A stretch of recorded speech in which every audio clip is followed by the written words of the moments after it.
He has so many toys they fill up his entire furnace room. He has toys you probably didn't even know existed, like Lisa Turtle from Saved by the Bell. Toy Boy, the local film about a man who really doesn't wants to play with toys for the rest of his life. Yeah, I thought it was a very lovely film, and just to see that they were just totally comfortable with who they were and what they were doing, and the parents seemed to be okay, and he was just doing his thing and seemed really, confident that that was the way he wanted to live, and he didn't really care what anyone else thought, and he was, preserving his kind of childhood interests and passions, and I thought it was just great, the kind of passion that he had for what he was doing, and just totally did not care what anyone else thought. It's kind of a good way to live, right? It's just in the way the person who made this film kind of it's easy to judge, but why judge, right? Just show the origin story of this human being, kind of like a miracle child in the way. The mother almost passes away, so let this child be whoever he wants to be for the rest of his life, I guess, right? Maybe some of us disagree with that, but maybe some of us agree. I couldn't help but think of Toy Story 2, where you had the toy collector and all the toys that were trapped in their boxes, never to be played with. Yeah. And Woody and the others came across them and felt sorry for them because they never got to come out of their boxes.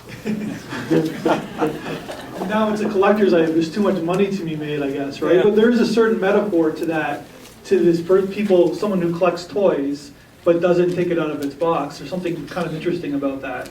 About you never really play with it, you just kind of look at it. Yeah, it was funny because you mentioned that it was an addiction in a sense.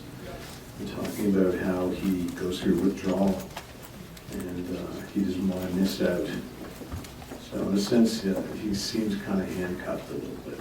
I guess there's a certain extent we're all kind of addicted to something, but you're all right. It's something that, I guess an addiction is that you're going to miss that if you kind of forget something, whatever kind of hobby, if you kind of stop doing it, you're going to think that the next best thing is going to come eventually, so you just you got to keep doing it, I guess. I thought it was so nice how playful he was. He actually did play with his toys, he didn't just collect them. In the end of the movie, it showed that he was playing with them, and that he played in his work life too, like him and his boss had this fantasy that they're going to have a reality show. Yeah.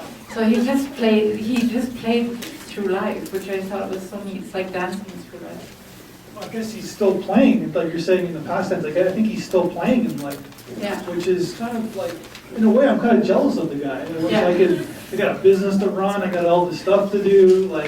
It's kind of I wish I could just play with toys every day.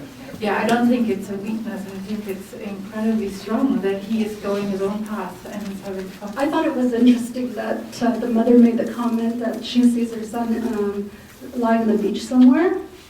Is it possible that maybe this toy collection is a mistake for him, for his future life, where they can't take care of him any longer?